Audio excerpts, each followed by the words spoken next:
yo entiendo que es uno de los periodos de la historia contemporánea más ricos desde el punto de vista de lo que fueron las reivindicaciones por los conceptos de libertad y de justicia en todo el mundo, no solamente en Argentina, ¿no? Porque es la década que comienza con la Revolución Cubana, o sea, 59 es Cuba, ¿no? Y esa década termina con el Mayo Francés, 68, ¿verdad? O sea que esos años del 60 eh, fue eh, un encadenamiento de hechos en el mundo que tenían un signo común, que era la apertura a la plena libertad de los pueblos. Es el momento que se produce el estallido, digamos, de África colonial. Todo el régimen colonial de los países europeos termina en África en la década 60. La guerra de Vietnam es época 60, ¿no? Esta vivencia que tengo entonces, que fue inficionado, ¿no? Por un deseo de justicia y de libertad que había en todas partes. Eso es el común denominador, ¿no? En la Argentina, esa década, la 60, otra vez comenzó con con una sucesión ya de gobiernos civiles y militares. Comenzaron los golpes que atentaron contra gobiernos que habían sido elegidos popularmente, ¿no? El caso de Frondizi, que fue elegido popularmente y que no terminó su mandato, ¿no? Inclusive, entre uno de los elementos por los cuales no terminó su mandato, un desencadenante tal vez final, fue la recepción que él hizo a Guevara en forma no oficial, ¿no? En momentos que Guevara estaba en Punta del Este, ¿no? La línea filosófica del peronismo había levantado siempre, era una línea que nunca planteó un enfrentamiento con el capital. En cambio, la izquierda planteó históricamente la socialización de los medios de producción, o sea, la destrucción del capital, ¿no? O sea, ese era un punto totalmente incompatible, ¿no? Podían operar en acciones conjuntamente, porque además en momentos de mucha presión política por medio de gobiernos dictatoriales había enemigos comunes. Y entonces había acciones que podían, digamos, manifestarse.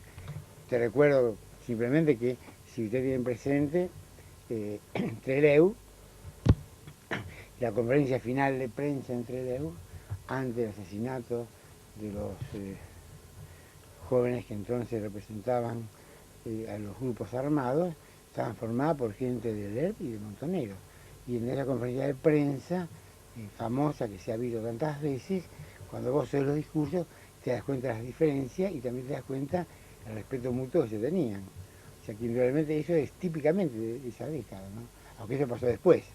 Pero de todas maneras, sí, los cimientos tuvieron ese punto, realmente, eso fue así, ¿no? Con las diferencias que tenían después en la forma operativa, ya en el planteo militar neto, tuvieron formas distintas totalmente de comportamiento, ¿no? Rubén, decime, ¿y qué influencia tenía eso en la cultura, en el arte específicamente? Directas, ¿no? Porque todo lo que se llamó el hipismo, ¿no? La década de 50, 60, produjo un corte en las sociedades del mundo, ¿no?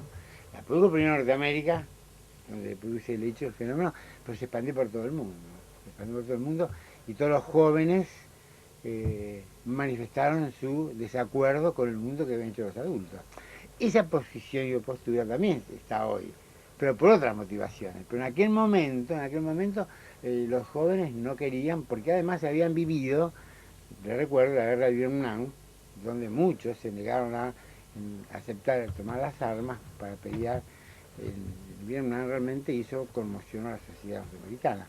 Pero ese movimiento de protesta generalizada tuvo, bueno, ustedes saben perfectamente bien, tuvo sus expresiones en la música popular, tuvo los grandes festivales que todos conocemos que se hacían entonces, que eran espacios de protestas contra la estructura de una sociedad que estaba conformada muy sólidamente con respeto a valores inapelables, como el orden, por ejemplo, ¿verdad?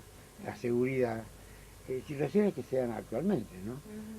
Eso tiene que ver con la pregunta inicial cómo las cosas de entonces subsisten, se mantienen y cómo aún tienen vigencia, si bien los tiempos son otros y son otras formas de expresión. Pero te diría que en aquella época se produjo esos movimientos de enfrentamiento con los hábitos culturales del momento. Eso es un hecho real y concreto, pasó así. En el arte hubo en aquellos años posteriores, ¿no?, a la Segunda Guerra Mundial, sabés realmente los movimientos, pero el pop art realmente fue un movimiento de ruptura contra una tradición que había empezado en el Renacimiento. Pasario, en la década del 50, el arte plástico especialmente, que era el que más se veía en aquel momento, estaba prácticamente reconocido en los integrantes del grupo Litoral como la figura más representativa, ¿no?, esa expresión artística. Los nombres de pintores muy distintos, como Grela, Gambart, Uriarte, Reo Miranda, eran los pintores, Othman, ¿verdad?, y Acalia, eran los pintores que realmente habían logrado quebrar una tradición de arte naturalista que tenía Rosario. Las flores, eso era lo clásico que había en la ciudad, lo que la burguesía consumía. El grupo Litoral, poco a poco, logró imponer una forma distinta, tan distinta como puede ser la forma de Gambart, de Grela o de Reo Miranda, no tiene nada que ver con lo que es una representación de tipo imitativa.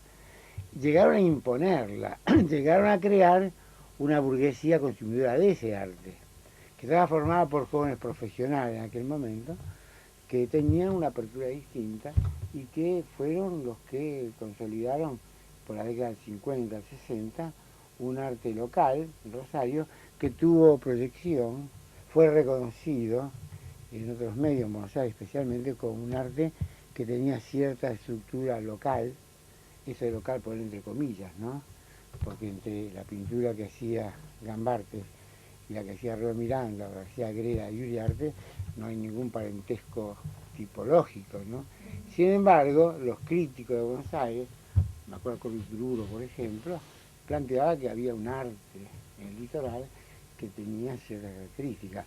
Lo sumás a eso, que en Santa Fe había otro grupo, estaba Supisiche, estaba Matías Molina, Flores, eran pintores que también trabajaban ciertos elementos de la realidad contingente, del paisaje aledaño, con determinados componentes técnicos de la pintura moderna.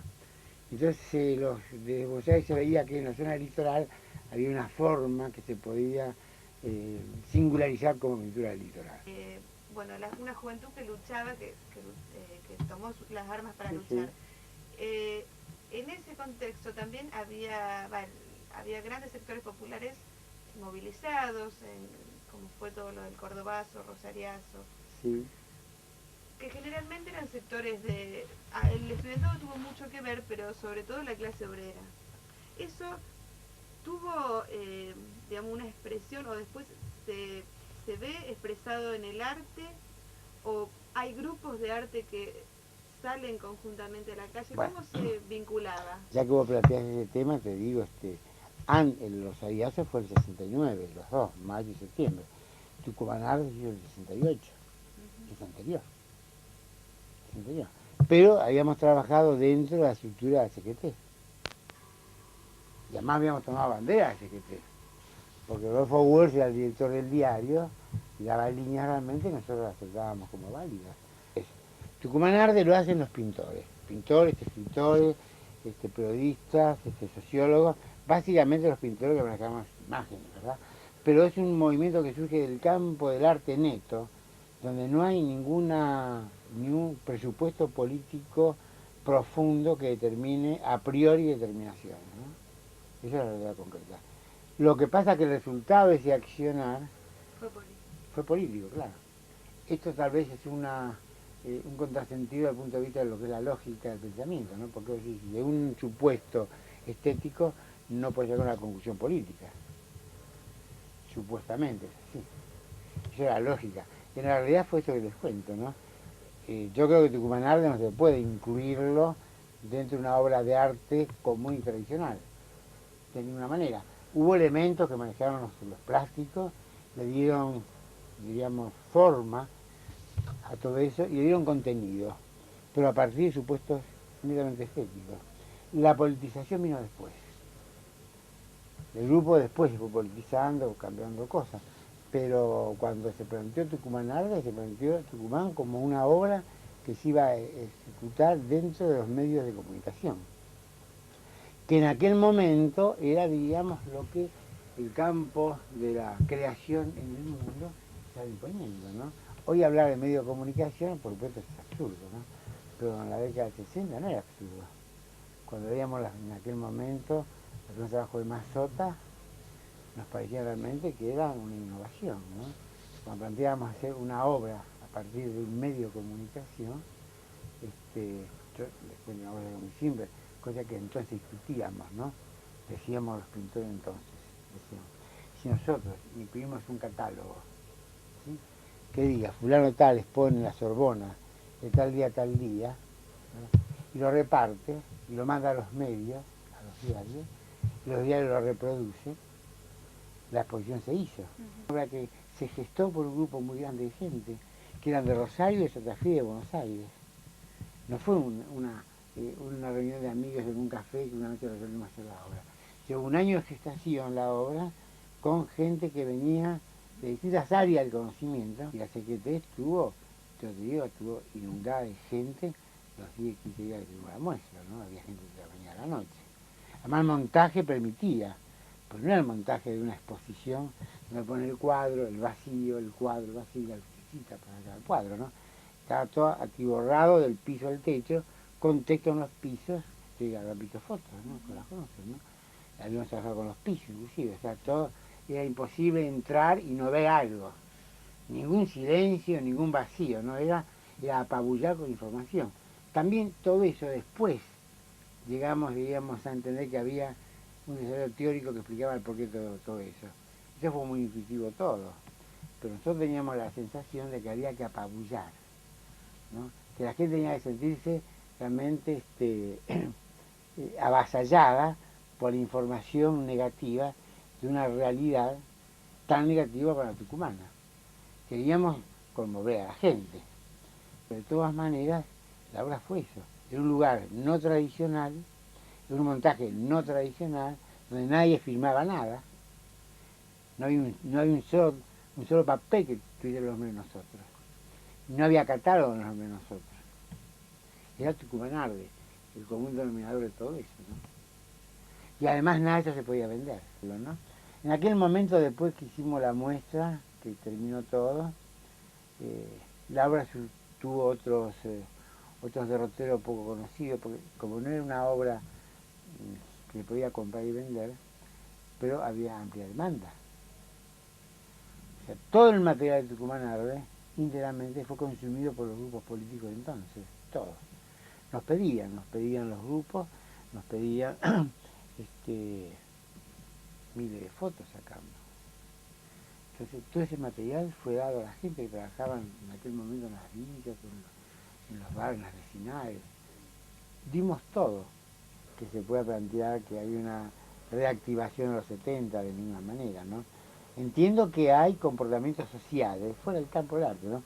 Comportamientos sociales de enfrentamiento con el sistema que no se dio en los 80. La década del 80 es la hibridez total, el sándwich de queso sin queso, es nada. En el 80 no existe, ¿no?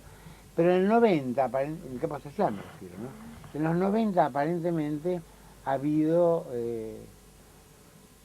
posturas del campo social muy particularizadas, como Santiagazo, por ejemplo, ¿verdad? O los movimientos de Jujuy, los piqueteros después en todo el país, ¿verdad? Todo lo que ya conocemos como movimientos sociales que no se dieron antes. Y algunos conceptos, ¿no? Por ejemplo, fíjate, Borges dice en un poema famoso, ¿no? Remordimiento, dice en un momento, me entretuve en las naderías que teje el arte. Me entretuve en las naderías que teje el arte, ¿no?